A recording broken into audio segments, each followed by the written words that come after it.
You are live. Are we live? I see Miss Bell. Miss Bell is here early. Can you hear me, Miss Bell? All I see is Miss Bell. Anybody? Anybody? Can you hear me? Are we live? Are we live? I don't even see Miss Bell in here. It say zero. But I'm gonna keep talking until y'all pop in. And it's good anyway, because I don't get to start to about the about 10-minute mark, as I say. So I see two people. So like, you know what it's all about. Y'all know what it's all about. It's all about those comments. If y'all can hear me, let me know. However you let me know. Let me know. Let me know. I was almost surprised when I was like, oh, we live. I guess I got the time mixed up, but I'm here. I'm here. Who we got? Me P in the house. Hey, I'm glad. So glad you made it. CJ says, "Hey, J Dub.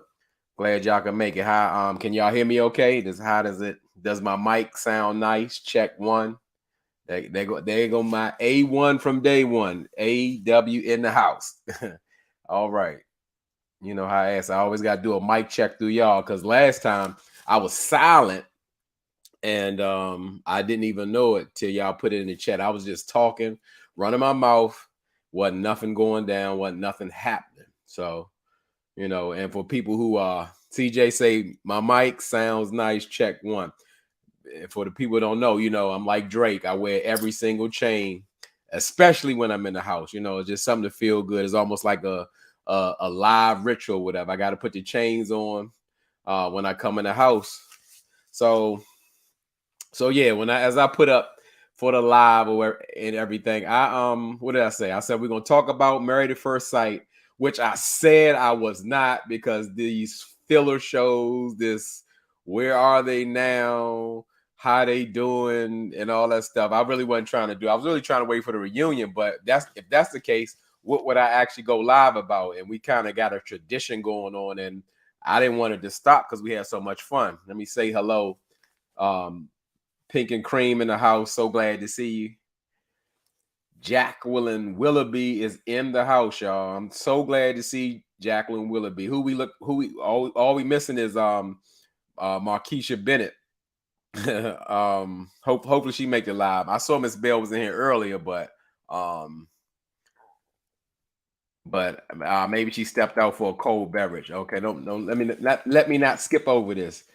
MG by hey J Dub Jersey in the house. That's what I like to hear. I like to hear that. I appreciate you. I did not want to skip y'all because everybody knows. Everybody knows. What's one of my sayings when I go out? Y'all could be anywhere in this YouTube world, but you're here with me. I really appreciate it. I really mean it. That's real talk, not for fake. Because guess what? I'm sure somebody who got a live going on right now, but y'all here with me because I see the numbers keep going up. We got Sugar 48. It's good to see you. I've never seen your name before, but I'm so glad that you came through. I really appreciate you. That is no lie, no faking. California, y'all. I like that y'all putting where y'all at. Yes, that gives me a feel where I'm talking to, that's crazy. I did a little snippet about like places I've never been in. California is one of them. I've been to Vegas about 5-6 times and never been to California. I said I wanted to spend like a week and a half out there at least to check out the whole coast. There go Michelle Bird, Chi-Town Michelle Bird. What's going on? Good to see you. Good to see you. Miss Bell said, "Oh, Miss Bell is in the house." There you go. I saw you was in there earlier. I said you went to get a cool, refreshing beverage.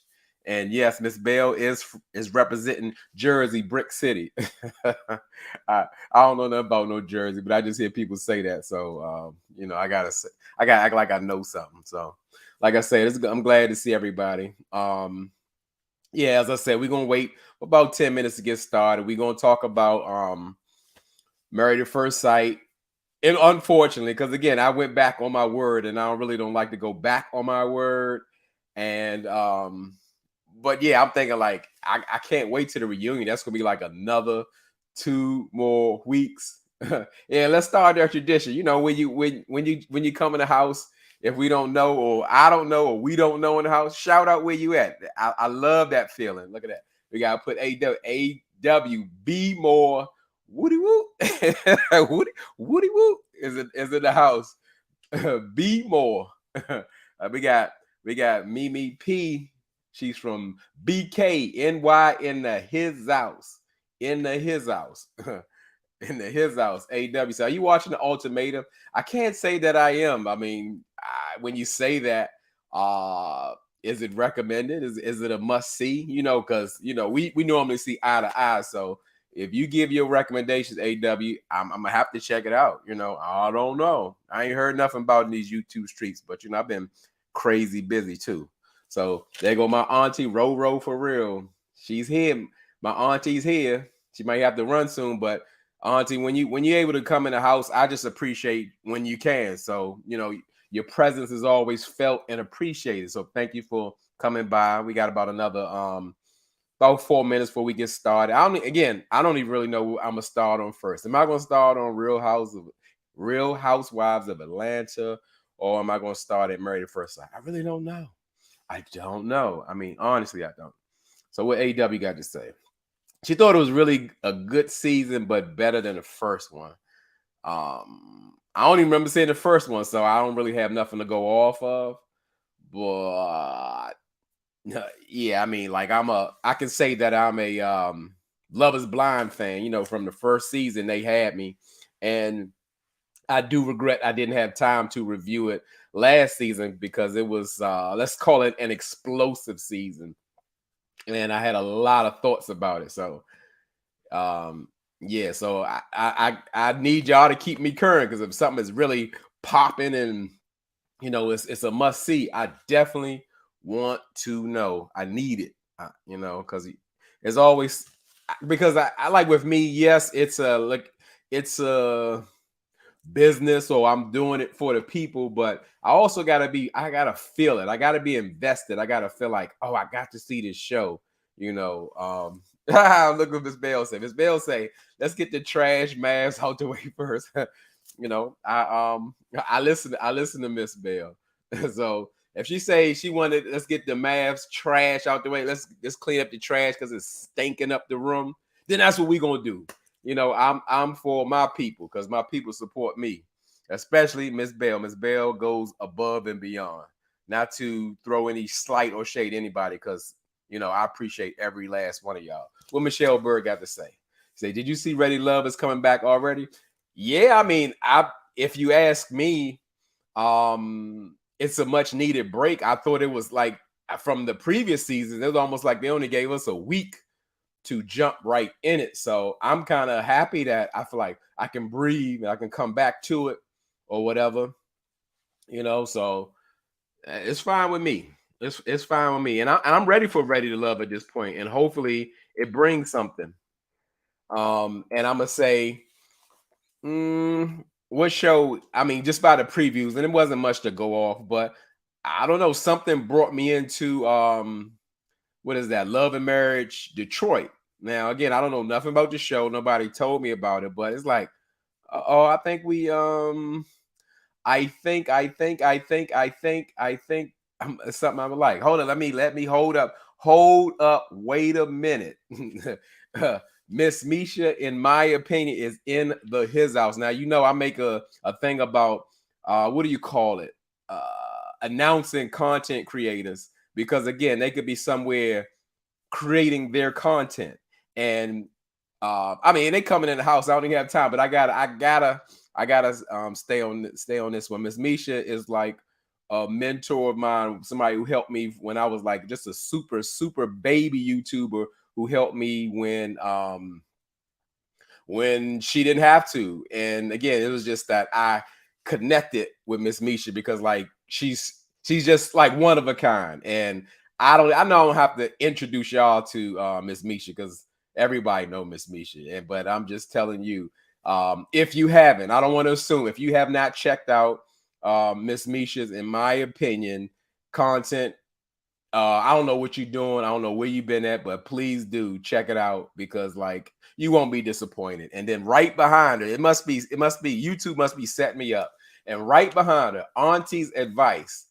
Um, again, Auntie's Advice in every video. Y'all, when y'all hear me say, in my opinion, and Auntie knows that that I use that from her because, like I tell y'all, when she says, in my opinion, that means that clears the whole room to say, you know what, I have the right to feel the way I feel. You don't have to agree with me, but I have a right to say what I say, which is the model of my channel. So yeah, again, Auntie is a wonderful YouTube content creator. Giving a big shout out to her. Auntie helps me, cares about how I do on my little YouTube channel. So big shouts out to Auntie's advice. And if you have not checked out Auntie's advice, you are cheating yourself. You need to get over there to her channel. So let me put something on what Miss Misha said real quick. And it's not that she put like she doesn't want to be a distraction. Well, Miss Misha,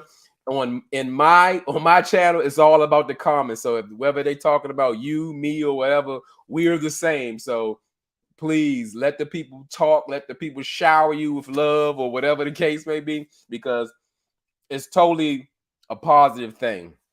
I'm just glad you had time to come in the building, because I know you had to you did your impromptu live. Go check that out if y'all haven't seen it today. And she had to make it to Costco, even though she was there for the people and let it extend. So yeah, so you're never a distraction. I thank you for making the time to come over here. So I guess we about ready, because we passed the 10-minute mark. But some of the, in my, what I say, some of the greats have came in the building right behind each other. So yeah, let me say hello to Tina Bree. I'm glad to see you back. We here. So we get ready to start. We're getting ready to start with what Miss Bell said. Miss Bell said she wants to start with Married at First Sight. She want to get it out the way. So Groovy kind of love 80. So glad to see you in the building. You new to the channel. I appreciate you coming through. Or this is your first time making a comment. I don't know, but I welcome you. Miss me. I went to Costco and spent unnecessary money. Well, the way I feel about Costco, even if you overspend, in which most of us do in Costco, it's something that you wanted or needed. So it works. So like I said, let me go and get into this. Let me get this Mavs out the way before I we get that out the way first. So Married at First Sight, again, I told y'all I wasn't messing with it. I was like, this is Where Are They Now? What are we doing? Matchmaking series. And it's gotten away from what I feel like why we watch the show. But um it's not let me get it's not a groovy kind of love. It's just the first time I've seen you comment, unless you came under another name, because it's like I got such a small channel. I like know everybody who walks in the building. So I need you, like Shaq from Married at First Sight. I need you to put more comments in it. I mean, just whatever you want to say. It's up to you. But it's all on this channel. It's all about the comments. So it's definitely no slight to you. It's just the first time I locked eyes on your name, because how would I forget Groovy Kind of Love 80? You know what I'm saying?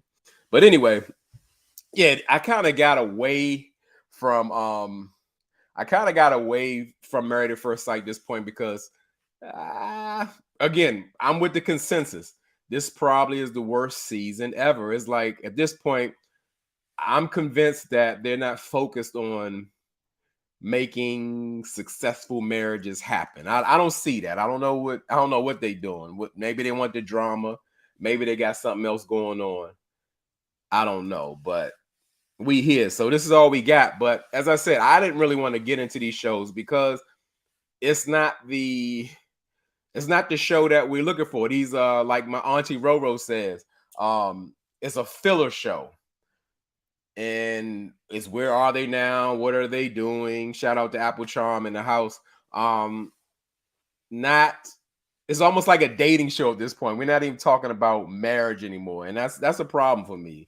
Shout out to Kimba in the house. It seems like they're trying to spin it off on a different reality show.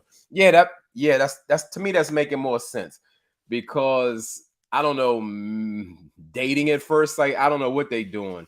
It's sure they sure not shooting for successful marriages. It's just it's a real thing. And I guess in any times, it's like you gotta roll with the punches. You gotta I guess, adapt to what you got going on. And this is what we got. So they're giving us more content on them living after divorce, pretty much because we only have one couple that has stayed together. So let's just go ahead and run down this show. So pretty much in the show, in the beginning of it, it kind of demonstrated in the beginning of the show where I thought this show had already gone. And what how do I think the show is gone? It's gone to the dogs. You know, Hank the dog now has his own confessional. And I think, at this point, how ridiculous is that? Is how ridiculous is that? Hank can't really talk. So we are so unintelligent that we're gonna really believe when Hank is barking, he's talking about um Clint or whatever. I mean, I'm just like, I mean, come on now. Don't we deserve a little bit better than that? That's all I'm saying. I feel like it's almost on us, almost. Not I'm discouraged to stop watching the show. But at this point, I feel like we as the people have to demand something better than what's going on here. Like to me, it's getting ah I'm feeling insulted. I'm taking it personal. I know it's entertainment. I know it's scripted. I know it's produced, but I want something more. I feel like I deserve something better. I really do. Hey, Danny Owens. Um, yeah, I feel like I feel like I deserve more. I really do. I really do. I take the time, my 90 minutes per week, and you got Hank the dog on the first scene in his own confessional. I'm surprised they didn't give him a pup cup or something from Starbucks, but it's something else. So from this point, like the show, it just comes off like it comes off really forced, like every single scene, like we're trying to create and make a moment that actually isn't there. It's just not. They always trying to like make something out of nothing. So we even get the first scene where Kirsten and Jasmine are meeting up or whatever, and these are two freshly divorced or in the process of being divorced women. So now, as Kirsten has mentioned, it's time to level up. It's time to get things going. um I guess they couldn't have successful relationships, so now it's time to get to the business. And Kirsten's idea was like to have some type of what's her business? She wants a party bus business. And I'm like, is this the best thing we can get at this point? But I guess that's the part of the glow up. We leveling up on our business. Kirsten, like, I got my real estate thing going on. You got your coaching the little white girl cheerleaders, and you got your little puppy mill business at your mom's house. So let's collaborate because it makes sense. It really doesn't, but okay. Any way you can find to make some money. Because I mean, in this time, especially how expensive everything is, at this point, most people need to try to find another stream of income. And I get that. But I don't know if this scene made too much sense, but we'll give it to them. So that's all they had to give us. So let's go to the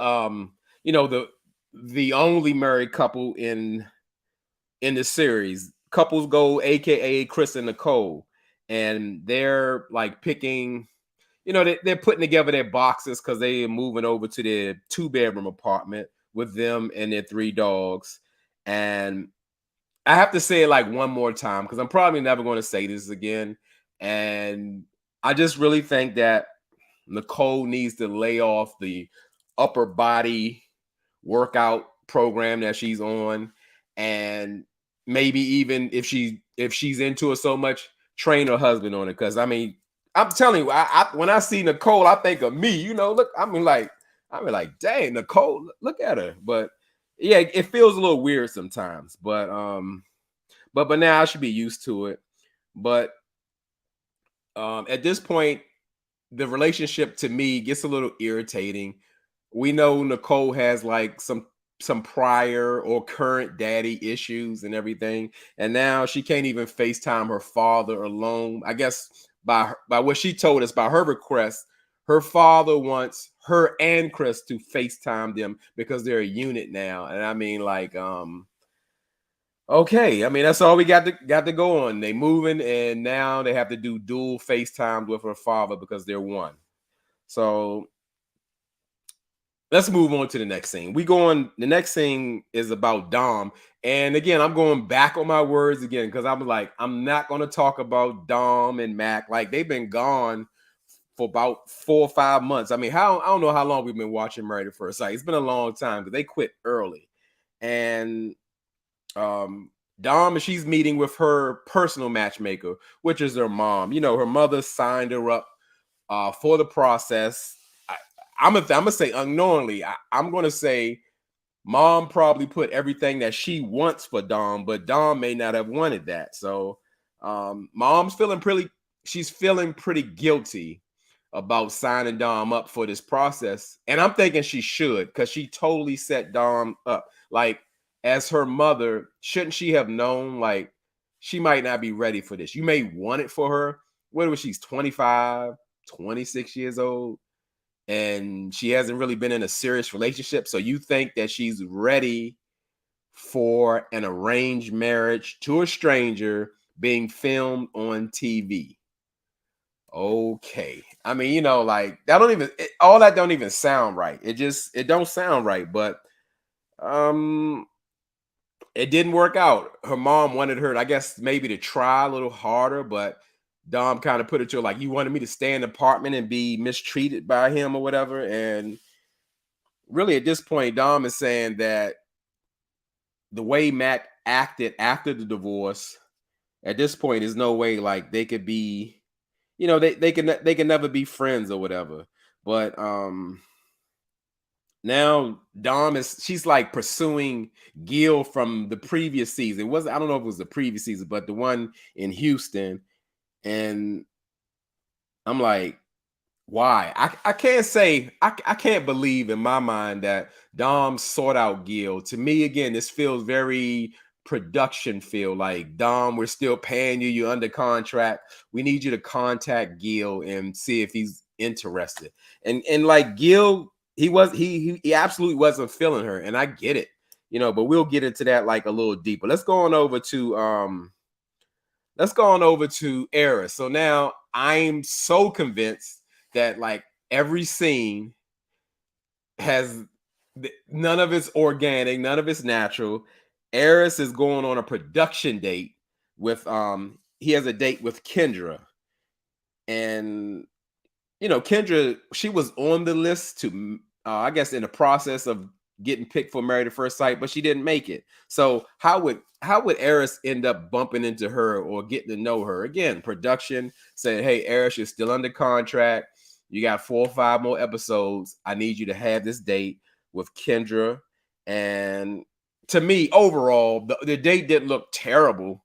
Um, I wouldn't. I'm gonna say when I say it wasn't terrible because Kendra's like she's a conversationalist. She's going to keep the conversation going at all times. However, I didn't see anything. I didn't see anything coming from Eris with like he I was about to say where his personality shine through, and it's like he don't have a personality. I'm gonna say lack thereof, and he's just like a boring person. It's not much to Eris at all. But some things I found out, I hear him like commenting saying like, "Well, yeah, I I'm walking into a new marriage, I'm walking into a new career, and all that." It's very telling because in my mind, without knowing, I already knew Eris wasn't established. As a 40-year-old man, he was not established. He's just starting another career. When we first met him, he had one shirt hanging up in a closet, and all his other clothes was on the floor.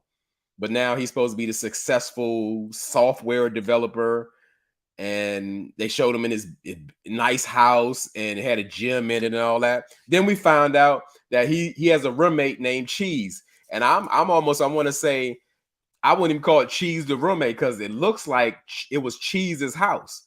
But okay, they tell us anything, it's just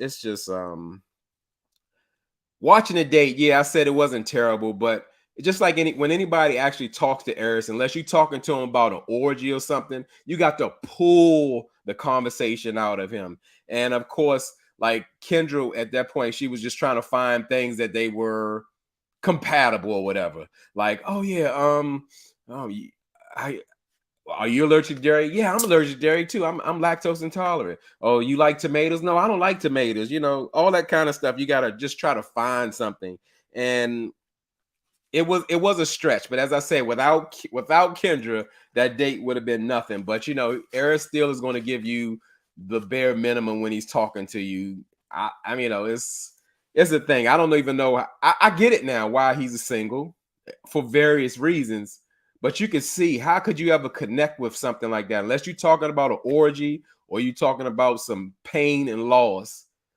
He really can't connect with you. So Mavs gave us another arranged date at this point, because now it's no longer it's no longer a show about marriage. It's more like dating. So we get together, all the group gets together. Well, not all of them, because all of them wasn't there. They was having a doggy birthday party for Nicole's dog Charlie.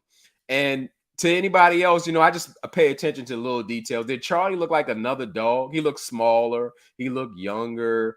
That wasn't the same dog. I'm not convinced. Maybe he been gone so long because Chris had to keep his dogs with him. He may I don't know. It was just like I forgot what Charlie looked like, because I remember Nicole playing him with the puppet pigs and all that kind of stuff. But this guy looked like a little puppy. So I'm like, I don't know if they trying to pull a fast one on us, because they're making us be invested in their dogs, and this is a dog party. And Kirsten was there, and she's the only person who's not really into dogs, because I got her perspective. Like, with a dog, she can take it or leave it. She can love them at a distance, because that is a thing. People don't realize just picking up a dog, or you go buy a dog, like you bought like a child that pretty much is not gonna grow up ever and requires your time and attention and all that kind of stuff. So when people just jump out there and buy a dog, it's something to think about. Hey, Cheeky in the house. I appreciate you coming through. So, yeah, I get it. So, who wasn't there? Shaq wasn't there. Gina wasn't there, and I didn't see Jasmine. I don't think. I kind of forget the scenes or whatever. And Shaq wasn't there because he was grieving. He lost his grandmother, and Max stayed for like a total of like 2 minutes. And I'm thinking, like, I guess that was a requirement to show up. Maybe you're not required to stay for a long time or something. But why did he even come? Like, I guess maybe he had to get a plane to Michigan or whatever. And I gotta say, every time I see Mac, he does not he does not miss an opportunity to say something salty towards Dom. Like, I get it. Obviously, he's hurt.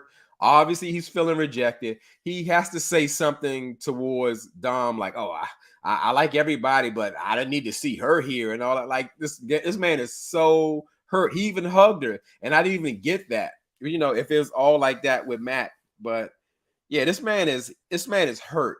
This man is destroyed. And not that, let me see, let's say not so much that he loved Dom so much. I'm thinking it was more his ego, his pride. He's rejected. So every time he sees her, that's what it represents: rejection and hurt to his ego. It's just like he's so salty, he's so bitter. They need to show these people, because I can't call them couples anymore. They need to show them in counseling, like post divorce counseling, because like they messed up. They was messed up coming in, so I know they messed up now. So I'm gonna say here in the show, in my opinion, in my auntie's advice voice, it gets really weird for me. Like, Shaq, he met up with Jasmine and Eris. And I was just thinking, why not just Eris? Is Jasmine and Eris still a couple or what? Like, they be going out to dinner with his married friends. And I'm gonna take a minute to judge.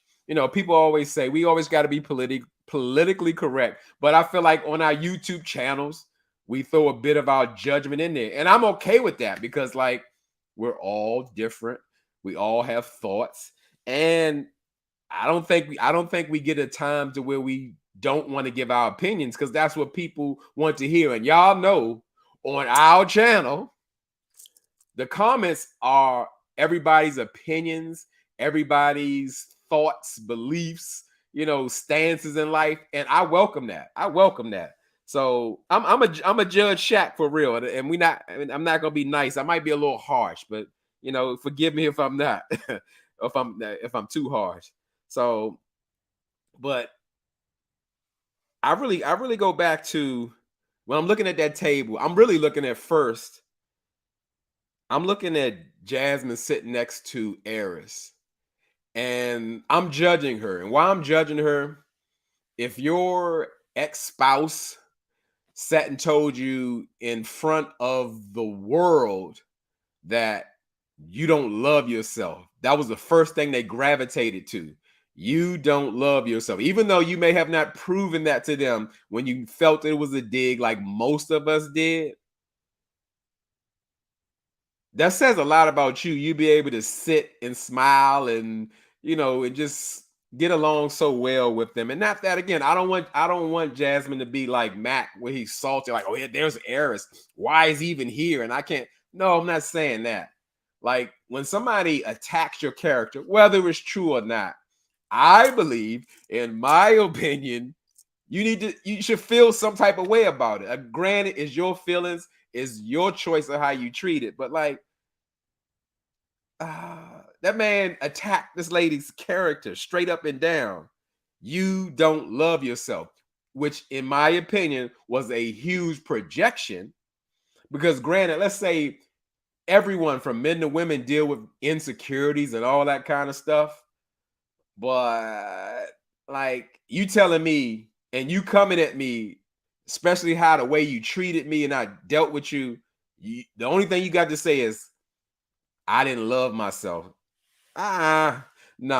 No, we can't be buddies after that. We can't, be giddy and all that because you think less of me. You don't you don't think much of me. And when you don't think much of me, it's hard for me to think much of you. That's how I see it. That's how I see it. But we not done judging yet. We're not done judging yet. You know, when I hear Shaq speak, and almost like how bitter he is or how uh emotionally unintelligent how he comes off, where like he's not understanding how or why Kirsten is like giving him the cold shoulder, or like the way like he feels like he's being slighted again. And to me, like, you can see Kirsten is kind of distancing herself. She said it. She's saying like, I need time to bounce back from this, rightfully so, because again, on national television, she put it out there on the line for somebody that I don't believe is deserving to be with her.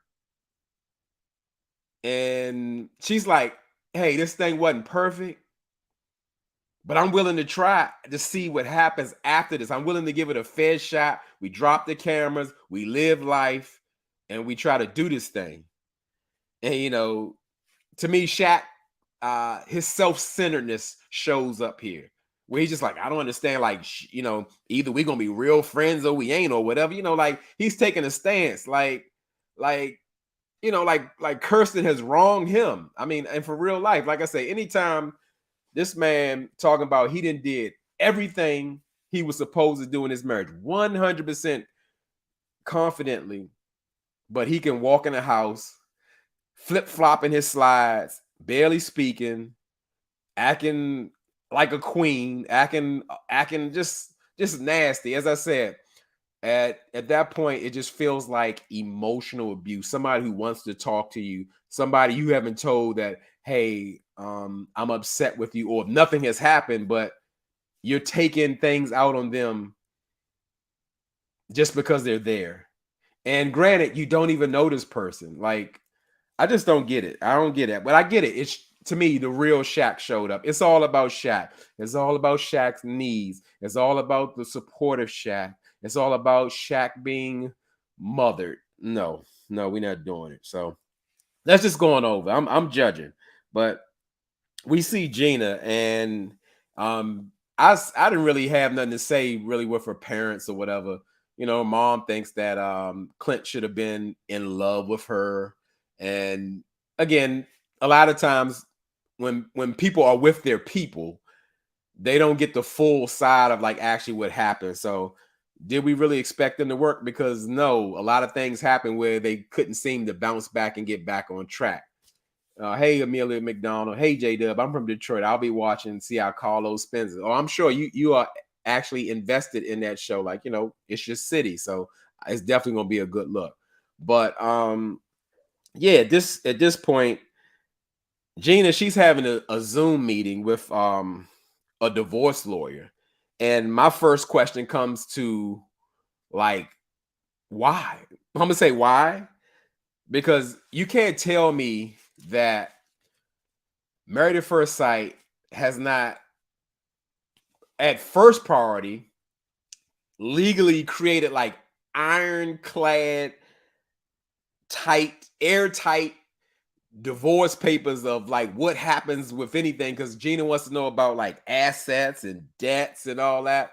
We know they haven't even we know they haven't combined any of those things at all, and they don't have no they don't have reasons to be in jeopardy or threat about anything like a prenup or postnup. We know that. We know they come in the door coming and leaving with what they had, and that nothing is in risk. They don't have any children together. They don't have any property together. Get out of here, Gina. I mean, but guess what? I'm not gonna blame Gina. I'm gonna blame production. Like, you can't tell me that this was not just a huge waste of time. Why is Gina talking to a divorce lawyer?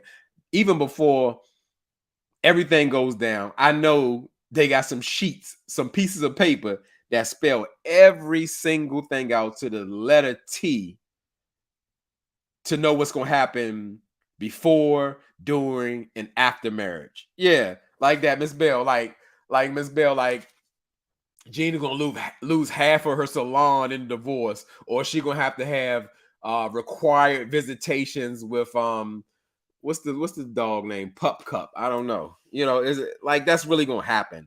So it was just, I don't know. Maybe Gina was trying to get the legal stuff to prepare for her future divorce with Matt, because they supposed to be together and seeing each other from a long distance relationship. I don't know, but we go to Kimber said Hank. Okay, Miss Bell said Hank. Yeah, okay. I called him Pup Cup because I couldn't remember.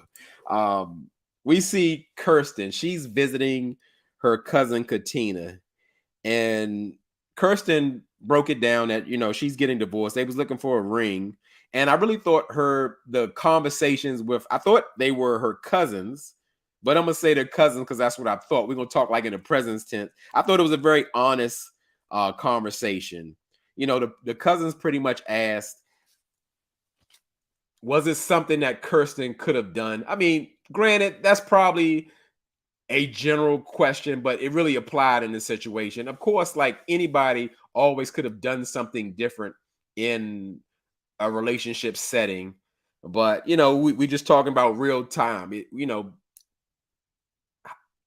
You can see more clear, as they say, hindsight is 2020, whatever that saying is. It's just the fact that, hey, I know I could have done something different. The other person could have done something different. Maybe it would have worked, maybe it would not have.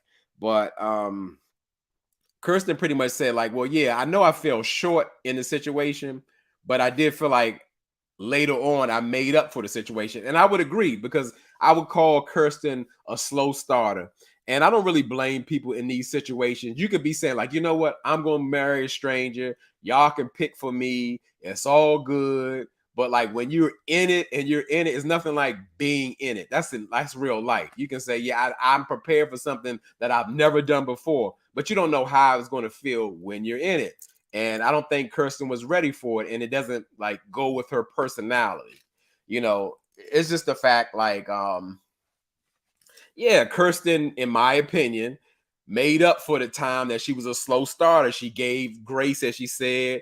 She tried to support Shaq and all that, and her support wasn't the right kind of support, or wasn't good enough, or She introduced her father to him too late and all that kind of stuff. All that ridiculous stuff where like you are throwing your expectations on another person, especially when you haven't communicated like what you need from them. So like, yeah, that marriage was just like it was bound to be doomed. That's what I'm gonna call it. It was bound for that because we got two people who aren't communicating effectively, harboring feelings, confused about their roles. It was just like a mess.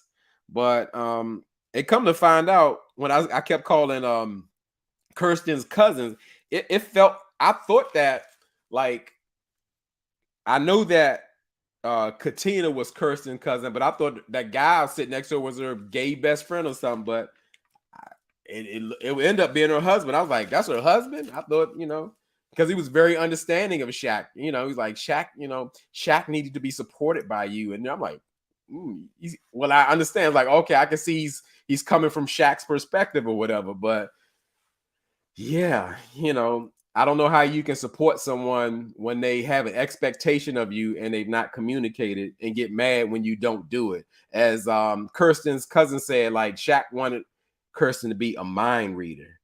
And yeah,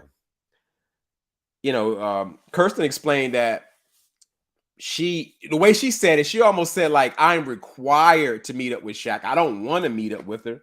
And I don't blame her. I don't know how strong this married at first sight contract is, but it's like they're making people do things that they don't want to do. I thought about that you had like some type of free will and said like, hey, I'm uncomfortable with this. This is not for me. Can we do it another way? Can we do a Zoom? It's just like I'm required to meet Shaq. But in a small part of it, it seems like Kirsten still wants some closure about it. Like she wants to know why. I mean, because every time she talks to somebody, she tells them like, this guy, Shaq, he divorced me, and then he started crying. They like, start crying, why are you crying or whatever. But Kirsten wants to know, why was you crying? I should have been crying or whatever. So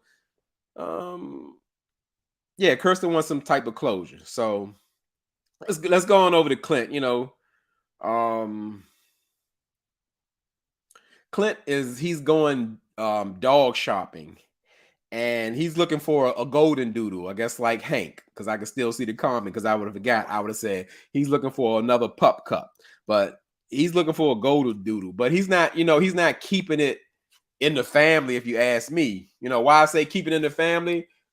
Jasmine got about 13 golden doodles over at her mother house, so what's up with that, Clint? I thought y'all was tight. Y'all was a group, a club. Y'all was peoples, because Clint liked to use them black vernaculars and all that, like what's up, shorty and Waldy and all that. I don't like that stuff. That stuff rubs me the wrong way. It doesn't feel right. But anyway, I'm not even on that scene. But it's just the fact that he's at a breeder looking at some golden doodles and stuff like that.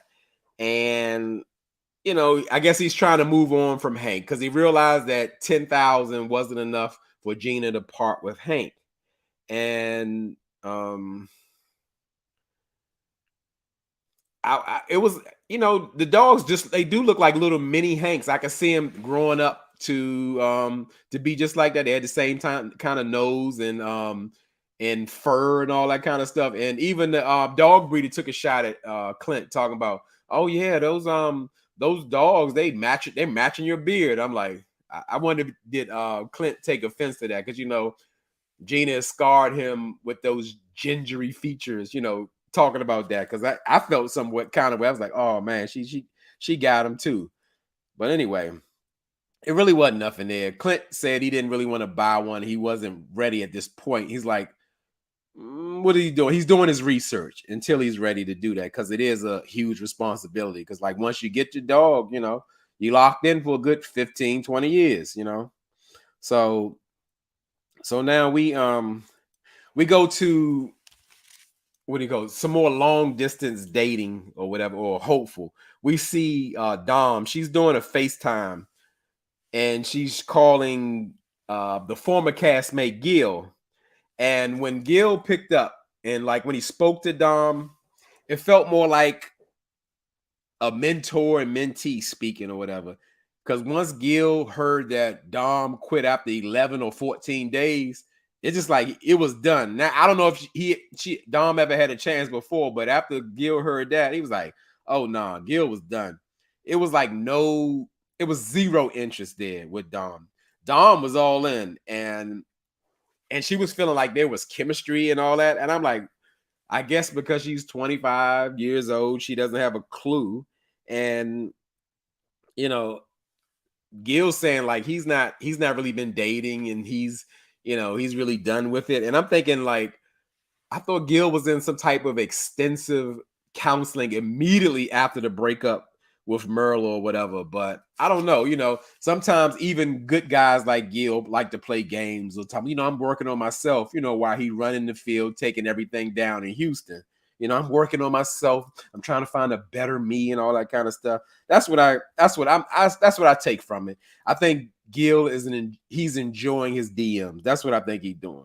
But after the conversation, Dom felt like they may have a chance or they get to talk later. I mean, Gil was being nice. He was like, well, yeah, maybe we can talk some later, but I'm crazy busy. I just got to let you know that I'm so busy for the next weeks or whatever. And Dom was like, yeah, maybe we will talk again later. Yeah, I think something's there. I'm like, no, Dom, he's never going to call you ever again. Not even DM her. It ain't gonna happen. It ain't gonna happen. It ain't gonna happen.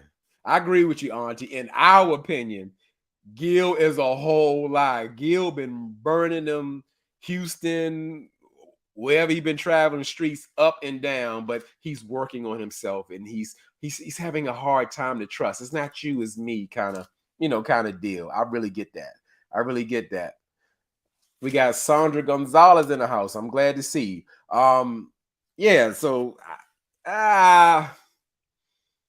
silly Dom. She thinks she got a chance. So at this point, we see Shaq and Kirsten. They're doing their production required meeting. And it's like watching paint dry, as I say. It's like we can see that Shaq is down and he's grief stricken by the passing of his 90-year-old grandmother. I ain't gonna stop. Let me stop because I don't want to go too hard on him. And just speaking of that, because it's fun. It's fun to have your own channel. You can just express yourself.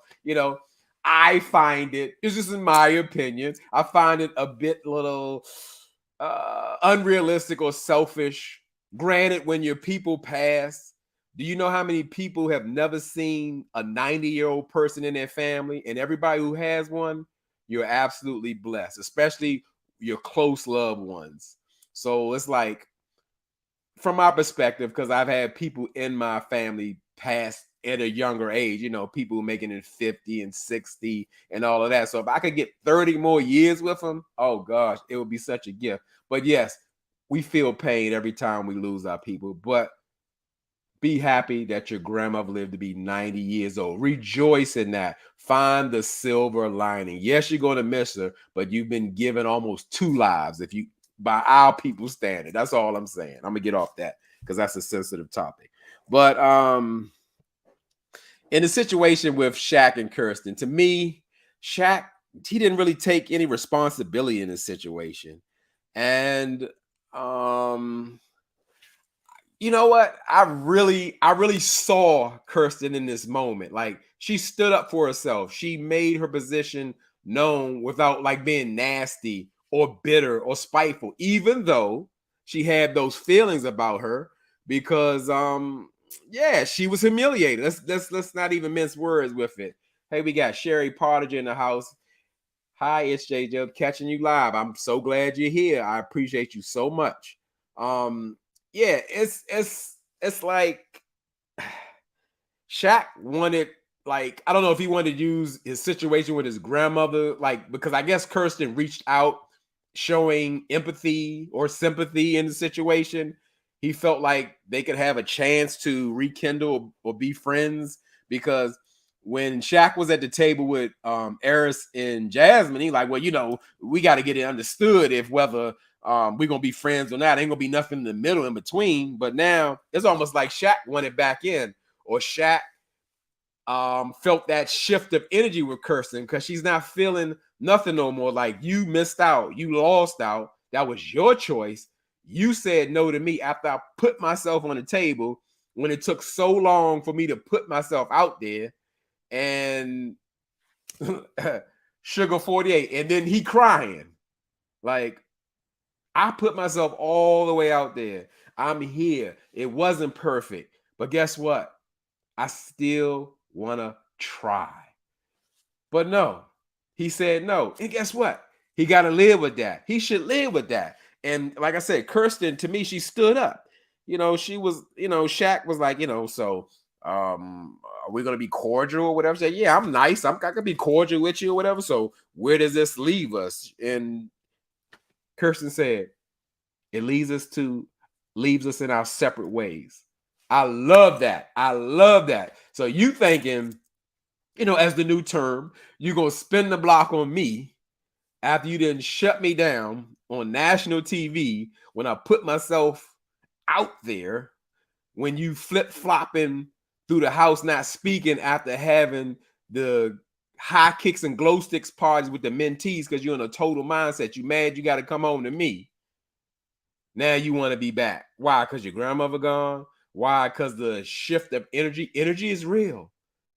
Energy is real. That shift of energy where she ain't really feeling Shaq no more. So, I mean, she left it where it was at. And I was so glad that Kirsten handled herself in that way. I really did, because that's the kind of energy. Granted, I know that Jasmine and Kirsten are two different people, but that's the similar energy that I wanted to see from Jasmine. Like, have something about yourself, especially dealing with Eris. Like, somebody carries you, treats you that way. You don't give them that energy like it's all good. You're giving them permission to treat you the same way again. Don't do it to yourself. Don't do it. Don't do it. Don't do it. So I was cheering for Kirsten in that moment. And then, Queen Shaq got to get into his feelings in his confessional. Like, well, I knew it. Kirsten was cold. She wasn't nurturing. She didn't have no emotions. And, I can't stand people like Shaq. Shaq not once thought about, was it something that I did to make her feel that way, or why she has that stance? Why? Because she was ready to marry you all over again, and you rejected her. You rejected her. You don't think she feels some kind of way about that? Shaq need to watch this channel. You could be with anybody in the world, but you here with me. Have some appreciation for that. Now, if you feeling her and you want her to be back in your life, just because your 90-year-old grandmother went to heaven does not mean you supposed to be, you supposed to be right back in there with her. That don't make no sense. Yeah, that don't make no sense. Appreciate you, auntie. Yeah, that don't make no sense. Consider her feelings. I felt bad for her. You got to understand where she's coming from. The meek and demure Southern belle. They're in Tennessee. People in the South live a bit differently. Even if they are like freaks like Eris and all that kind of stuff, they still have a certain rep, or what they put out there in the world. So this lady put herself out there on the line, and you shut her down, even though you weren't a worthy husband. She's going to feel some kind of way naturally. Get out of here, Shaq.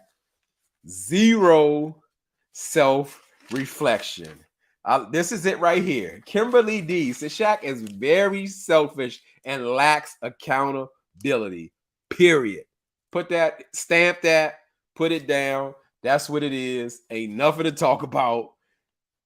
That's what it is.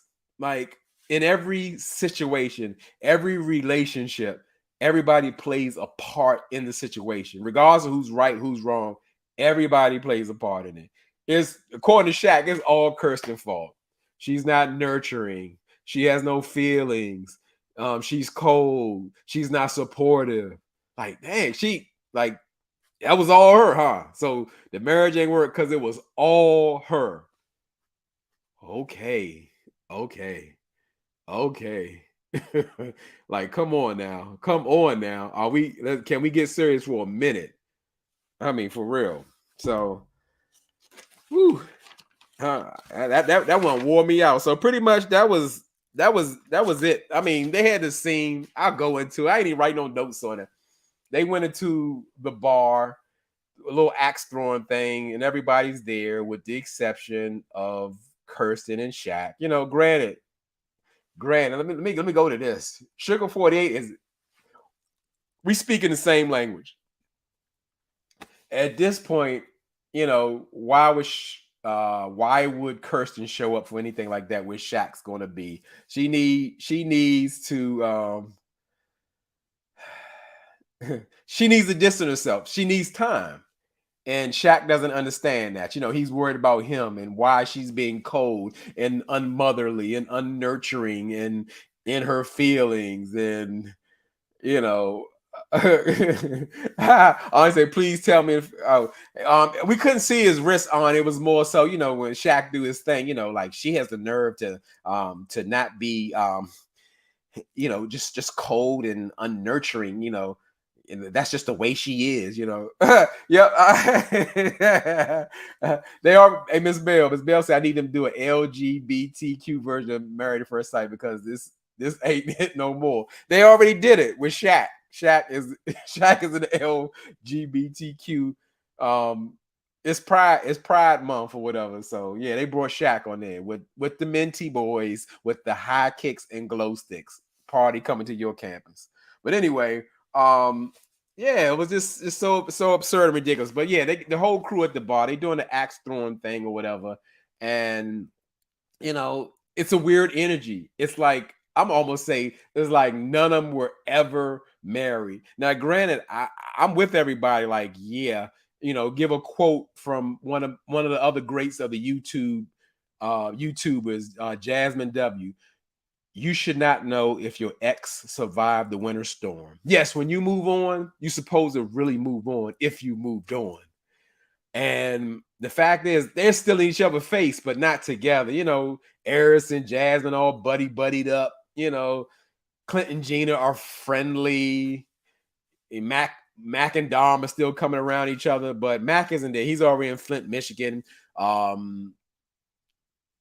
Doing his weed project where now he's some type of head of whatever he's doing, but I thought Mac was an entrepreneur of his own company. So why did he work for somebody? But I won't get too deep in that because I don't even care enough to wonder why he's in Flint, Michigan, where the water's been bad for 7 or 9 years straight. But okay.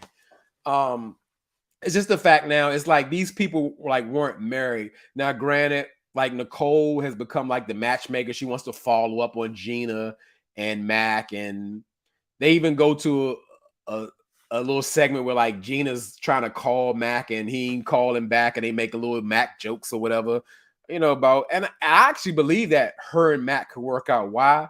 Because it's a long distance relationship. Gina doesn't seem the type to be too invested or connected. If you're not talking about the salon, what are we talking about? And especially if she's building a new business, she ain't got time to be in a relationship, especially a marriage. So Mac would probably work for her. But now the fact of the matter is now they trying to get together Dom and Clint, and they're doing all this in front of it. It's weird. It's weird for everybody. No, you shouldn't care because it's over, but they're freshly off the marriages, and now you're trying to steal my spouse. We're divorcing up with one of my friends in front of me. Come on now. What kind of game are we playing? What kind of show is this? We here to see budding arranged marriages, not married at first date or whatever the case may be. Speed date. We're not doing that. Wife swap. We're not doing that. We're not here for that. Why is this stuff on my TV? Like Kimba said, it is really weird. Now you got Dom and Clint kissing, she got all beard, hair, lip all on her, or whatever. And I mean, and then they making jokes about it, like, yeah, Dom is cool, she's good, she tastes good. Now I'm like, are we really doing this? Is this what we really want? I'm sick of it. So yeah, so that's about it for the episode. Far as the next episode, we don't have nothing going on, but a kind of flashback of where they now are looking at the older, couples from previous seasons. And I don't want to see that, but who knows? I might do a live on it anyway. I don't know, because it feels like this is all I got. And what do I have live to go on with y'all? So yeah, it's tough. It's not looking up. So I'm just here waiting for the reunion. And guess what? I don't expect much out of that. So let's go ahead over to the next show if we can. Real Housewives of Atlanta. What a transition. With this is season 15. Wow, it's been a long time. I've been watching from the beginning. Episode 5. The Drama for Your Mama. They always try to get clever with the titles, but they always usually fail. So, I gotta take a breath, because here we go. This is another show. I got to get my little dissertation in the beginning. This is another show that I expect more of. Again, I granted we'll go into the spiel. Let me go in.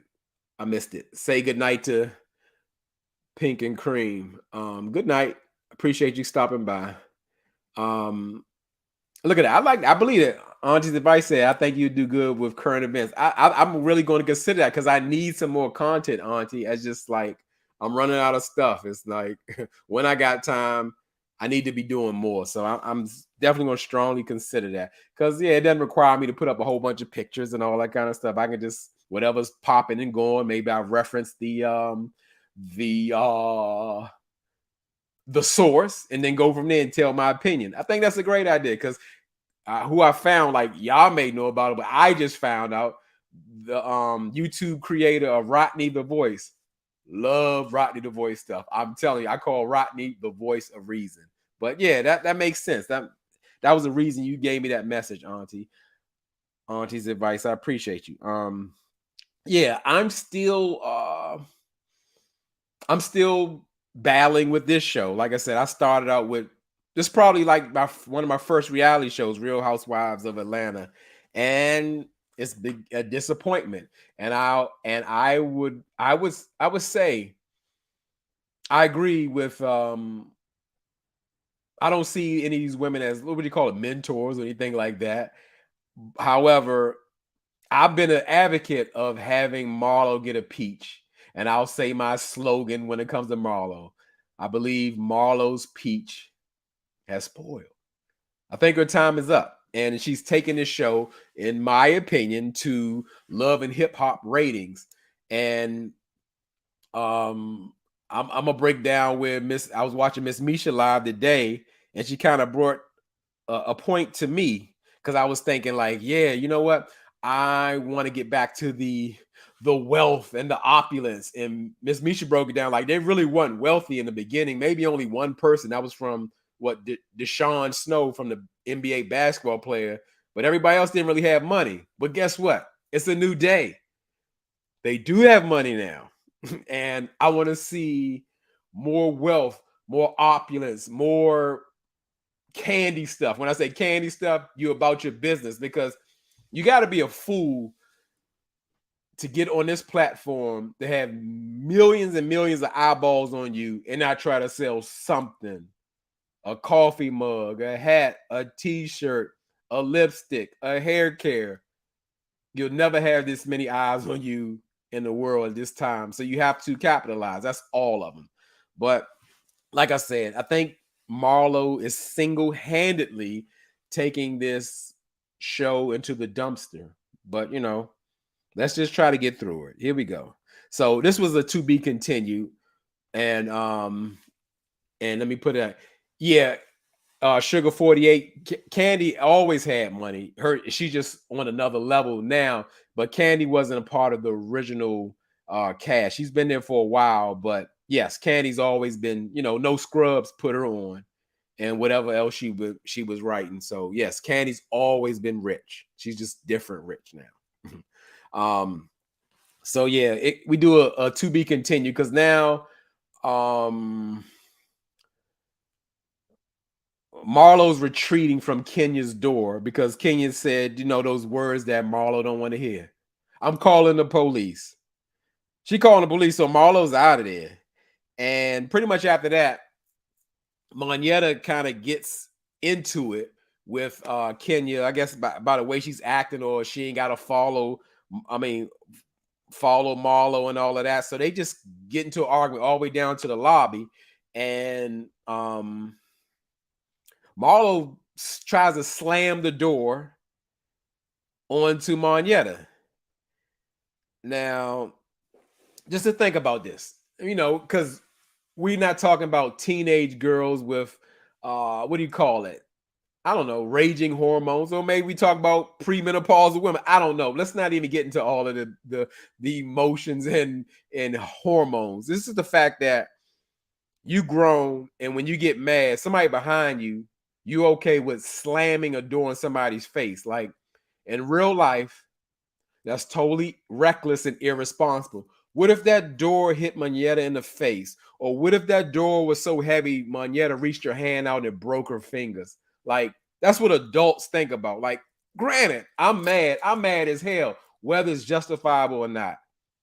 You got to be an adult. And that can be an issue. And time again, it shows that Marlo doesn't behave or think as an adult. Her emotional growth is stunted. Like she's stuck in some type of traumatic childhood trauma place, and she's living it because it just busts out in everything that she do. Because I didn't do the last review. Let's speak on that at the door when Marlo was kicking it. She was telling Kenya, "Bring your broke ass out here." And I'm like, when did Kenya become broke? Even if she was, but when do we get there? It's like where's all this coming from? Why is nobody questioning this? These are like erratic outbursts. It's ridiculous. Like, so we're mad at Kenya. Granted, you may feel some type of way. Oh, we still got to work, and Kenya get to be in a room and play mommy. I don't know. Feel how you want to feel, but to make it make sense to go up and bang on somebody's door, and especially when they tell you, "Hey, my child is in here." No, send your child to another room. You working? Come on now. And you ain't got to be a mother to understand that, especially when somebody telling you stop what you're doing. Like for real, Marlo is having a meltdown. And I would have liked to see, even though I don't believe in it, because I want to see successful women do successful women things. I want to see you jump out the Rolls Royce. I want to see you talking about your businesses. I want to see you have meetings. I want to see you enjoy the good life. But when Marlo slung that door on Monyetta, I wanted Monyetta to snatch that weave out of her scalp, not just in her scalp, but just I wanted something to happen because that was so reckless and disrespectful that it was absolutely ridiculous. But the show don't make it better because everybody was like downplaying it. Everybody was downplaying it. You know, the worst edition in Real Housewives Atlanta history, Courtney was talking about, oh yeah, let me take my glass off. And she's like, oh yeah, I don't think Marlo did anything to try to hurt Monyetta with the door. She couldn't keep her little lazy eye still with that stroke on the right side. Um, yeah. Then even Sheree is vouching for Marlo. Like that's enabling behavior. That's enabling a 50-year-old lady's bad behavior. You know, um, you know, that's the thing. I'm gonna go with this. Let's discuss this because that's what we hear. Miss Bell says Kenya needs to go raise Brooklyn because if you have to bring your child to work every day, then you can't work in her opinion. I like that, and we respect everyone's opinion.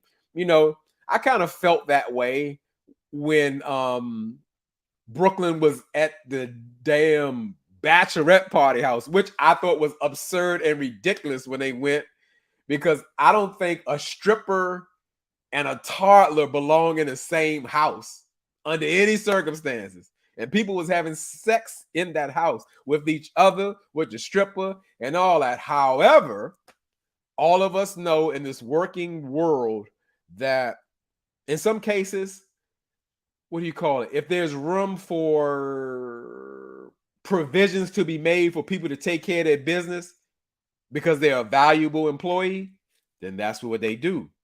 This show needs Kenya. And I'm not the biggest Kenya fan, but this show needs Kenya. So if Kenya, because she's a single mother who's been divorcing her estranged husbands longer than she's been married to him. She's never lived with him.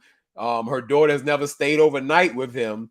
You know, she got to do what she got to do. They need her. They need each other. Let me say what's up to Halima. I appreciate you coming through, Halima. One of the greater YouTube commenters on this show. So yeah, I get what you're saying, Miss Bell. I get it. But at the same time, if somebody, whatever the reason is, if they got a headache, if they are sick, whatever, if they tell you good night, I'm going to bed, whether you like it or not, everybody should respect that. Not go bang on her door. And forget Brooklyn was in there. Still, don't bang on my door ever. I got a noise problem. I don't like loud noises around me. You can't never bang on my door and be all right. You ain't the police. Do not bang on my door. I don't even want the police banging on my door. Hey, police, don't bang on my door. Ring the bell or knock. Yeah, it's a thing. So, like I said, Marlo is on some other stuff, and just to think after that happened, kicking down Kenya's door, telling her to get rid of Brooklyn. Marlo didn't stop there. We got to put this up. Auntie's advice. Great job. We appreciate your respect. Thank you so much, Auntie. You didn't have to do it, but I'm so glad you did. Big respect. Thank you so much. I appreciate it. Just the fact of the matter that after all that kept happening, Marlo kept going. It didn't stop. So, Marlo felt it was necessary now that she's going to send Kenya a text. They're talking about like she's acting like Kanye West and she's crazy and she's a miserable, hateful bitch, some stuff like that. And then some XOXO. Now she loved Kenya. Like Marlo is off her rocker. She even flipped the story of saying like, did you see the way Kenya came out her room like the demon and the production gave her the demon eye? So wait a minute. You kicking this lady door down, yelling, telling her to come out. Didn't look like she had no clothes on, while her daughter's in the room and she's the demon. She made you come kick her door down. Like, Marlo needs help. Like 911, we're gonna commit you right on the spot kind of help. Like I said, she's melting down. This isn't normal behavior. She got something going on. I mean it. She's got something going on. And in the same breath, she'll talk about how she admires Kenya. And I think she feels the same way about Candy. It's like it's some insecurity. I don't know what type of wealth or where Marlo really gets her money other than the alleged rumors that she got it from like a sugar daddy who was a billionaire and all of this and that. But she's envious of, I guess, a whole lot of things that successful people have. So she's projecting her pain onto them. And, she need to, like Yana Van Zandt, she says, she need to clean that up. Your triggers are your own. She need to clean that up. It's a thing. So, like, it's ridiculous. Again, we're not talking about no 20-year-old. We're talking about a lady who's almost 50 years old. And granted that age doesn't guarantee maturity or anything like that. But the fact of the matter is, like, at this point, we need you to clean it up. We don't need you to put that on nobody else. Her insecurities are glaring and it's causing pain and uncomfortableness to other people. That's a problem.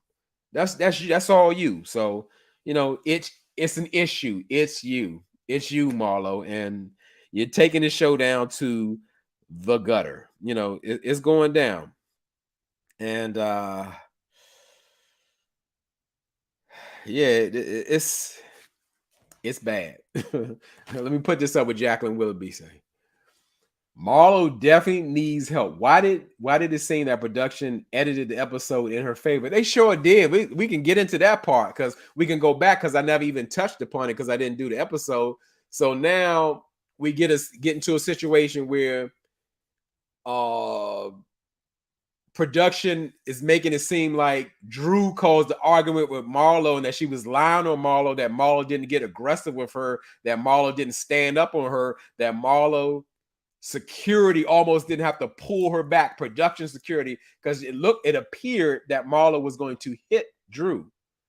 And not only that, I'm so glad Jacqueline Willoughby, you brought that up, because now it came off after discussing it like it was a conspiracy with Marlo and Drew, that Drew needed to prompt the conversation about, oh, it was a shooting at OLG and what's going on. Like they're trying to put dirt on Candy's name. They're trying to embarrass her.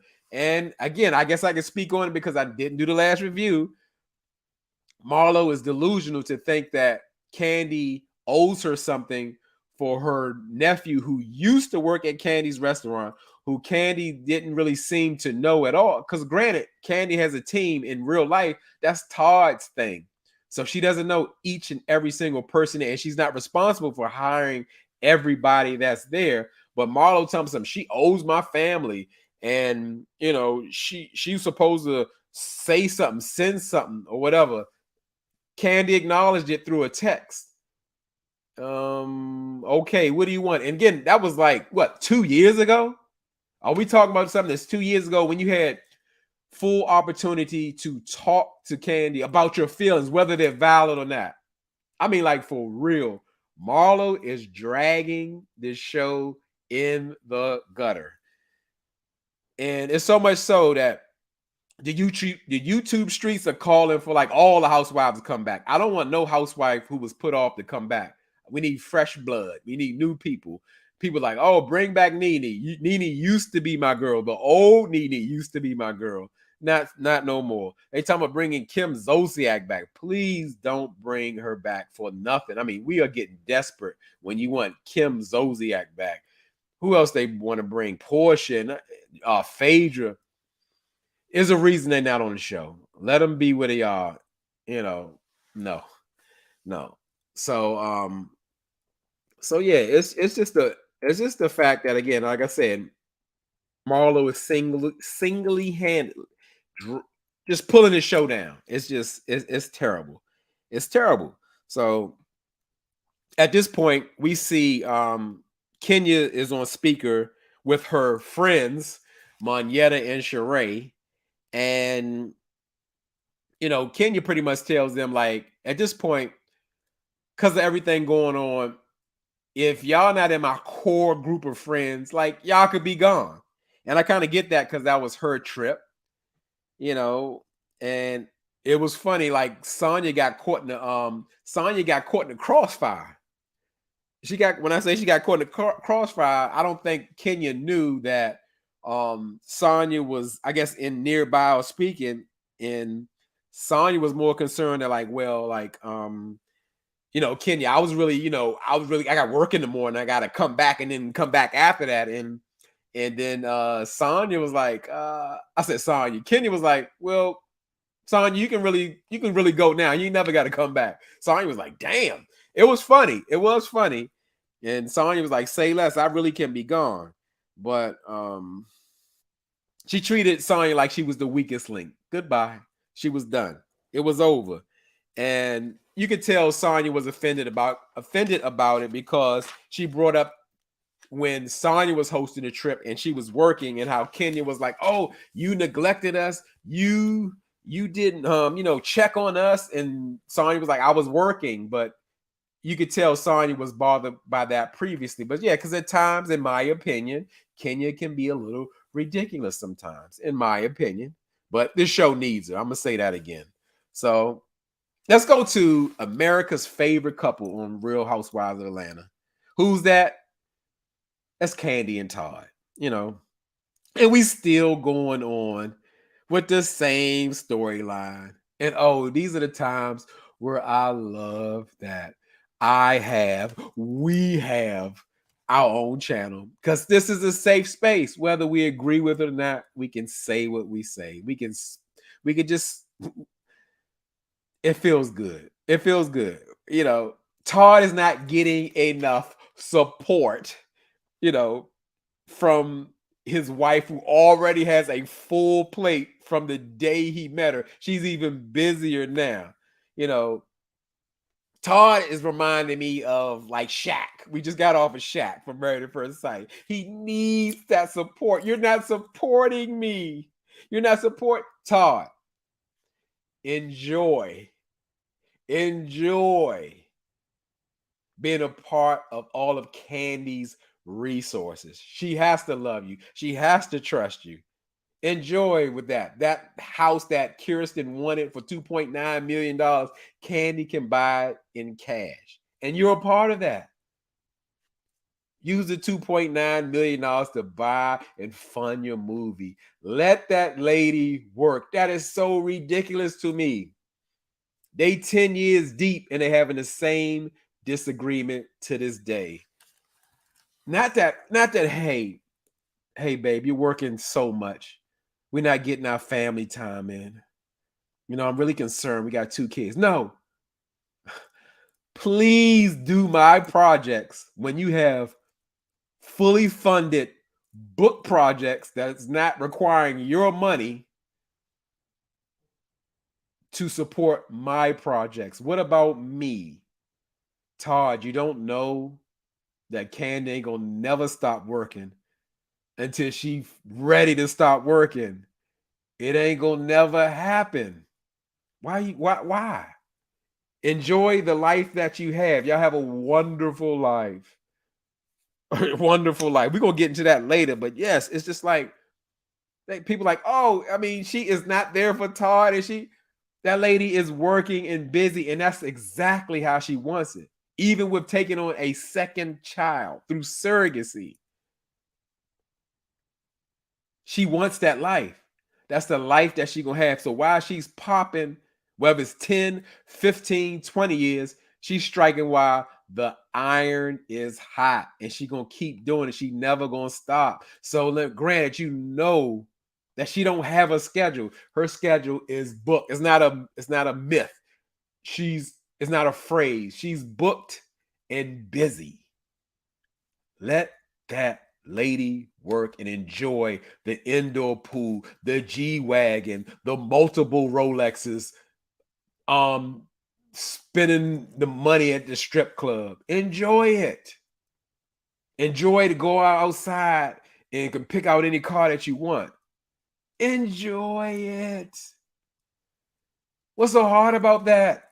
What's so hard about that? Todd makes me sick.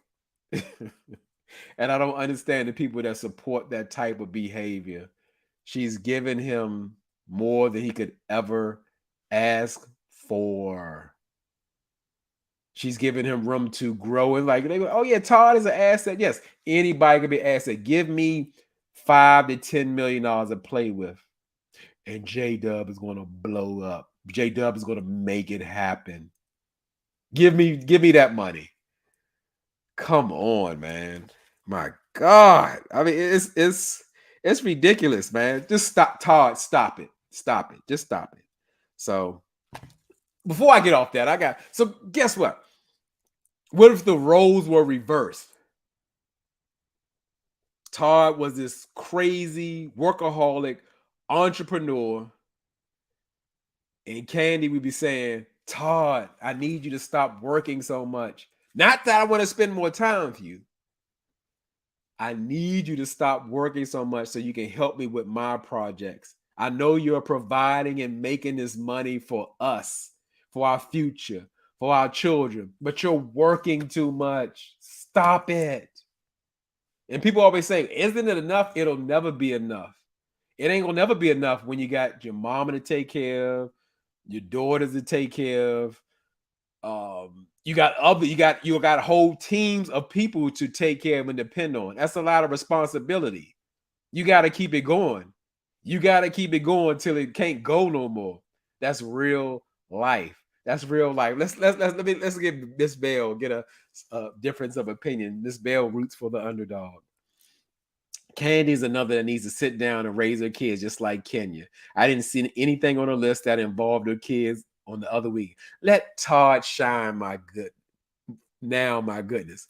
Now, I'm with you with the part where like Candy should devote more time for her children because, in my opinion, what's the point of having children when you got the resources and you don't take the time to spend with them? It's a lot of people who have children that got to take 2 and 3 jobs, not because they bored or they want to or they don't want to be home with their kids.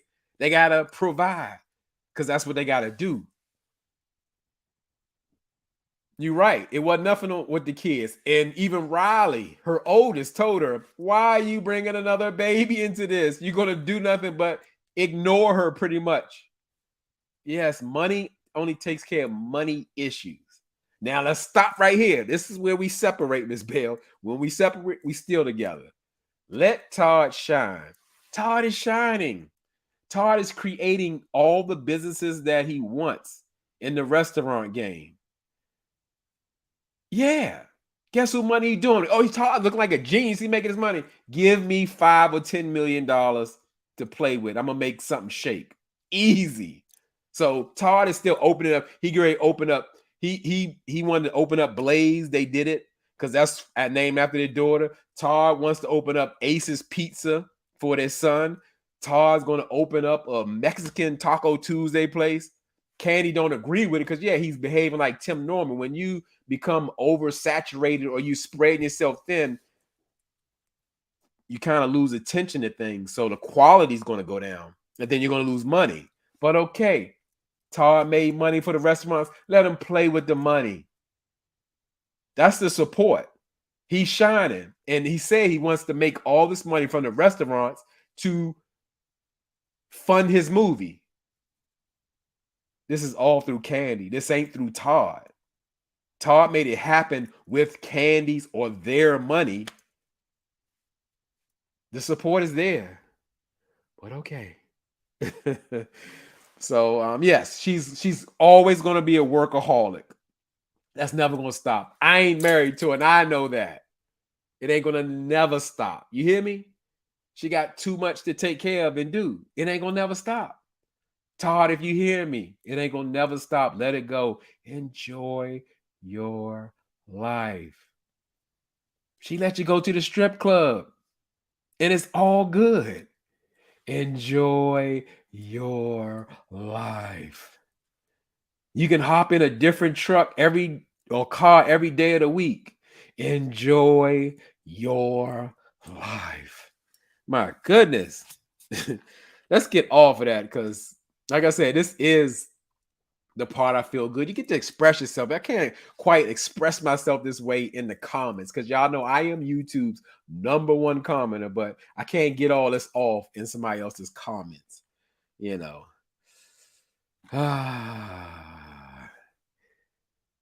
that. We still got to go. As Bill said, that's completely different when it comes to the man being in that role. Yeah, because I said if Todd was Candy and vice versa, they'd be like, let that man work. Let him do his thing. Candy deserves the same thing. She ain't switch on you just one day. She been working ever since you met her and before you was with her.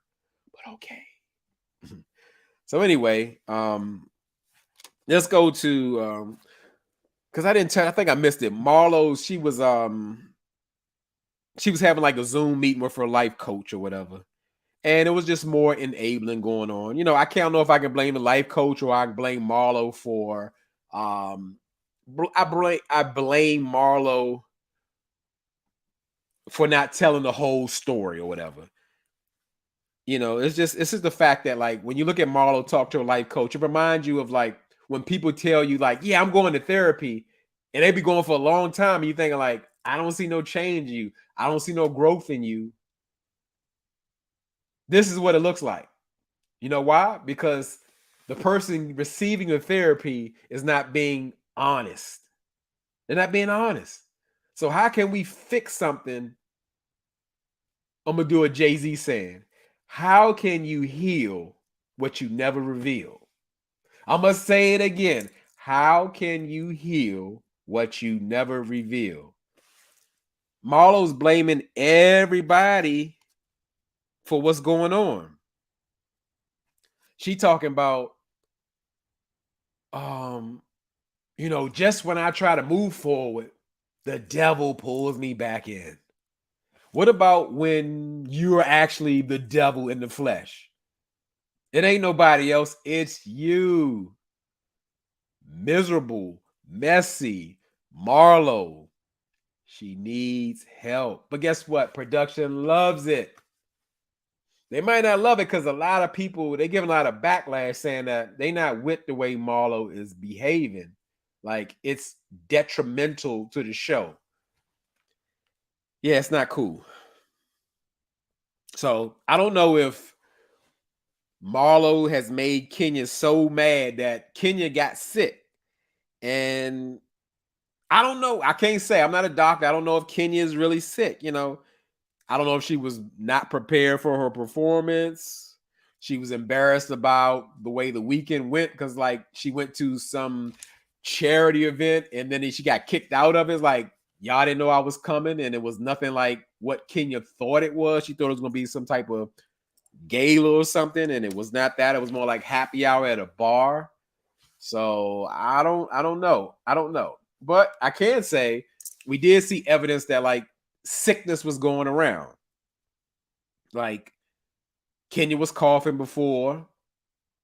Who else was coughing? Sheree was coughing. Somebody, not Sheree, it was somebody else coughing. Wasn't Monette, it was whatever. People was sick.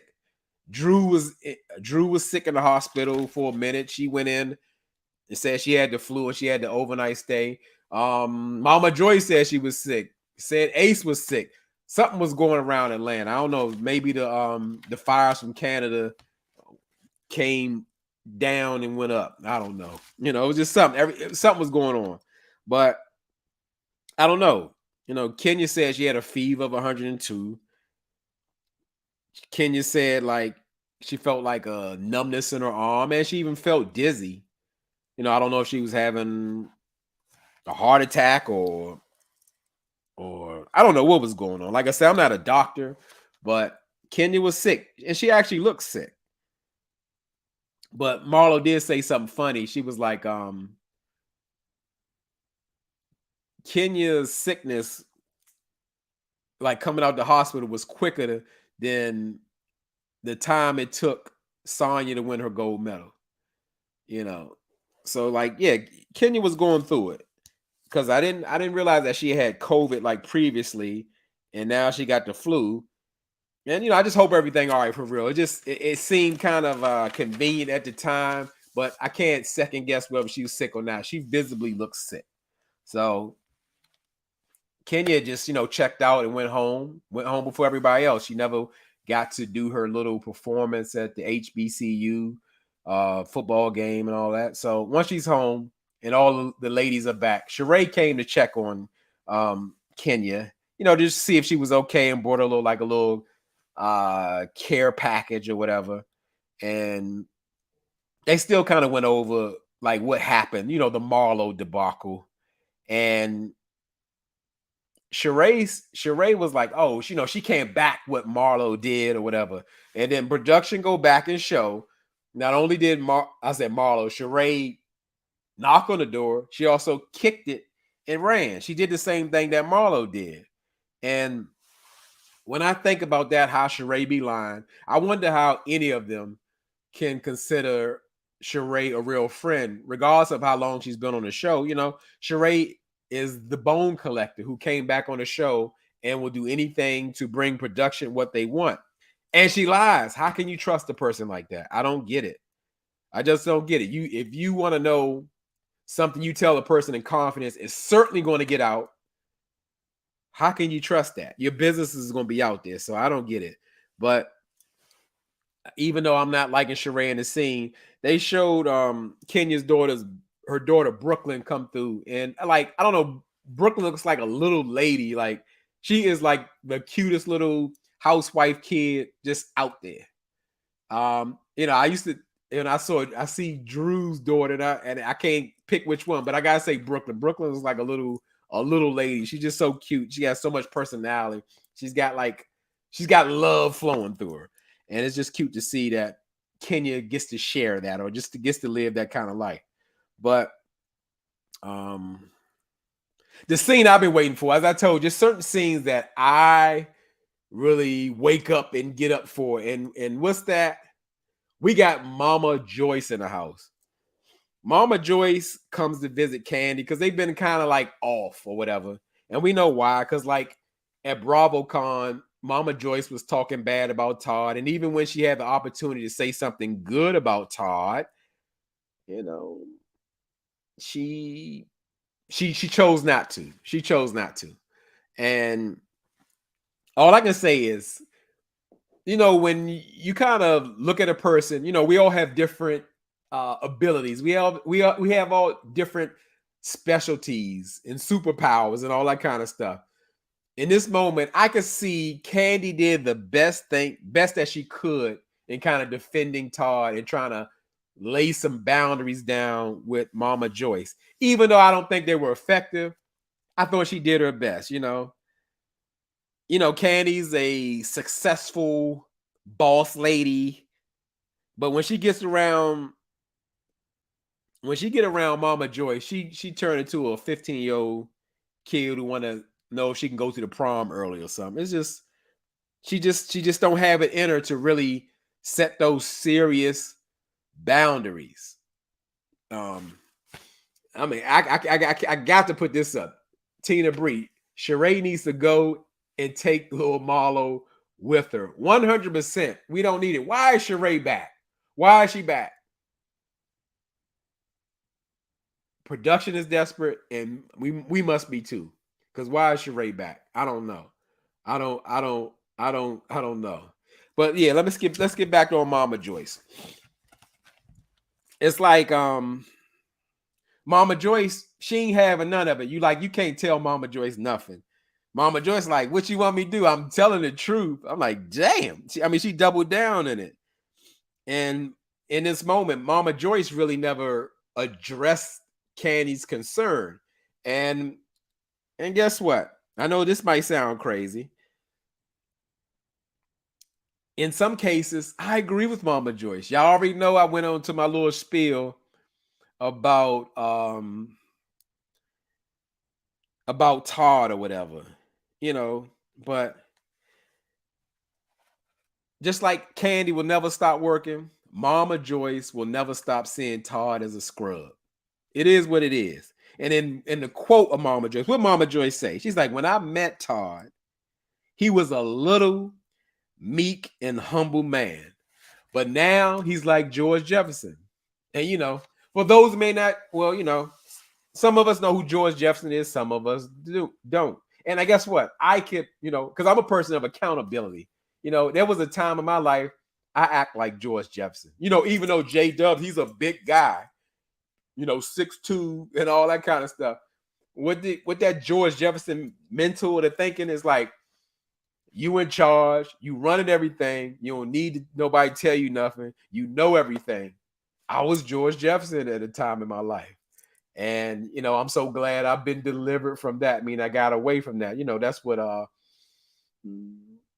That's what counseling does. When you can accept your faults or things that you can change and do different, and you actually put it into place. So I get that. So Mama Joyce think that he's George Jefferson, but I don't see him as George Jefferson. I just see him like he's not the guy that Mama Joyce has envisioned for Kandi. And Candy wasn't like disputing nothing what Mama Joyce was saying. She was like, every time I come over here, he in the back sleep or whatever, because he be at the strip club all night. And who let that man go to the strip club? You should be concerned about that. And Candy like, Mama, I do. I do like the, I ain't worried about no stripper or whatever. I give him his money to go to the strip club or whatever. I mean, that's Candy's thing. But when I say I agree about Mama Joyce, it's a thing. Yeah, everybody's relationship is different, but you would see, you would want to think, even though this wasn't what this was supposed to be about. Mama Joyce brought up like, hey, I want Todd to show Ace how to be a man or do things to be a man. And I see in these YouTube streets, and again, that's the difference in having a woman's perspective and a man's perspective. I got what Mama Joyce was saying. Like in real life, granted, by the way Candy is moving and shaking while she busy, her children will be rich forever. However, when you spoil a child, whether they rich or not, it kills the drive in them. They don't want to get up and do anything. I'm talking about the basic stuff. Taking out trash, cleaning up. They don't know how to cook. You're not making them ready for life. And I'm with Mama Joyce on that. I'm with her. Yes, you can spoil a child out of love and what you have in your resources, but you could be crippling them. You can be disabling them to be ready for life, to be a husband, to be a wife, or an independent person. You think it's love, but you're hurting them. You have a job to do, whether you're rich or not. It's a thing. But let me stop. Desmonia P sent some $9.99 super chat in the house. I really appreciate that. Let me read it. Hey Jubs. I say, hey Jub. Who's that? Hey J Dub. Sorry I'm late to the live, but so happy I could finally catch one. Your reviews. Also, Marlo's obsession with Candy this season scares me. Yes, Marlo is very, very, very scary, but production loves it. It's unhealthy. I would not want anybody in my space like that, even if I'm making millions. All money ain't good money. It's scary. Marlo is a sick little puppy. I appreciate that super chat. Yeah. Put that. Sugar 48. Candy is not insecure when it comes to her husband. It's sure not. She shouldn't be, because they it's been known, it's not allegedly, they do what they want sexually with other people, and that's what I'm saying. Why is Todd complaining about anything? He's got it made. He's got it in a way where most men will never have it in any financial status. They got the money. He can build on businesses. He can go to the strip club when he want to, go out of town when he want to, get in any car when he want to, wear a different Rolex every day when he want to. What are you crying about? Candy didn't say you couldn't make the movie. She's just saying, I'm busy. I'm not making, I don't not want to help you. I'm busy. He complained about, oh, you're on the phone. You're on the phone while I'm Candy girl catch a flight right now. Why you try to squeeze in a business meeting about your little independent movie? Stop it, Todd, and enjoy the money. But yeah, again, I'm not gonna throw away what Mama Joyce said. Like I said, she want her grandchild to be responsible. And is it me? And I'm just saying, it just feels like, because I can hear, and even when in Todd's response, like, well, what if Ace hears about what Mama Joyce says one day, and that's going to be hurtful to him and all that? They never really talk about Blaze like that, but I don't know if she's not an adopted child. She's a surrogate child. But yeah, the same way. Everybody's just fed up with Mama Joyce. Do I think Mama Joyce is overstepping her bounds? Absolutely. Do I? Yeah, she is. But guess what? Mama Joyce is operating in the way that Candy has allowed her. To me, it's Candy's fault. And Candy had enough nerve to say, well, I'm not going to be as passive as Todd be. Yikes. As a man, that affected me. Because the fact of the matter is, Candy, that's your mama. You're really supposed to be handling it. But guess what? If you can't handle it, I would have been handled that. And I don't mean cussing Mama Joyce out down the steps and kicking her out the house and all that kind, or slamming doors on her like Marlo would do. But if Candy couldn't handle that, as Candy's husband, Mama Joyce would feel me. Because somebody got to do it. Somebody got to do it. You okay with anybody disrespecting your spouse like that? It's absolutely absurd and ridiculous. Even though I agree with some of the things Mama Joy said, she wanted a man with a decent job. Let's get it real. Let me put on the record. In order for Todd to be with Candy, because he was a production person in Real Housewives of Atlanta, he had to quit his job to be with her. Best gamble he ever did in his life. But granted, he quit his job to be with Candy. He want to be with Candy. Let's see. Real men don't want to sit back and live off their woman. Todd wants his own millions. Well, let him have it. Candy's not stopping him. And Todd is making great money off the restaurants. And that's how he's able to do more. And if he felt insecure about Candy being rich, he shouldn't have married her. But guess what? And I'm gonna say real men are real men, regardless of what your wife has or not. You're still a man at the end of the day, whether your wife is rich or she's broke. That's what a real man is. That's what a real man is. It don't matter. Your job is your job. You're not my supervisor. You're not my boss. But you know, that could be a whole nother video. Yep. Sugar 48 been on point. There's a way to do things without being absolutely. That's what I said. Nobody has to cuss Mama Joyce out or be mad, nasty to her or treat her, but we're gonna draw some boundaries. We're gonna have some understanding. You're not gonna come in my house because it is my house, whether Candy bought it in cash or not. My house, and disrespect me comfortably. Ain't gonna happen. We're gonna respect each other, or Candy can go over there and meet with you. So yeah, I mean, but again, I'm not gonna throw away what Mama Joy said. I'm just not gonna do it because she has some points, in my opinion. And of course, I said, by her method of it, absolutely disrespectful, absolutely overstepping boundaries. But it's Candy's fault. Let's get it out of the way. It's Candy's fault. It's Candy's fault, and Mama Joyce isn't taking any responsibility. But however, she's willing to do counseling. And for people who don't follow or have followed this show all throughout the season, this isn't the first time that Candy, Mama Joyce, and her significant other are doing counseling. They actually did it with Candy's former fiance. I forgot the guy name. He died, some like a violent way. I don't know. I think they were broke up or at the time, but yeah, he died, and they went to counseling and tried to work things out. I think his name was AJ, and he had like a lot of children. He had like a set of twins and all that, and Mama Joyce wasn't feeling that. And no, I don't think anybody's and most people won't be good enough for Candy, for her. And Candy really put it down, was saying like, well, we really can't go by the standards of what you say a man should be doing because this is my man. We don't have a traditional thing going on. So let's just, get the counseling, work it out. And Mama Joyce is like, yeah, I don't know if Mama Joyce was happy with having more scenes or whatever, but Candy don't even trust what she's saying. Like, she's like, I feel like that's what kind of shady the way things are going or whatever, because she don't really trust that Mama Joyce going to do the work or whatever, because it went the same way with AJ. Mama Joyce will play nice for a minute when she thinks she get cut off, and then she'll be back doing the same things she be doing. So pretty much that was it. That was a lot.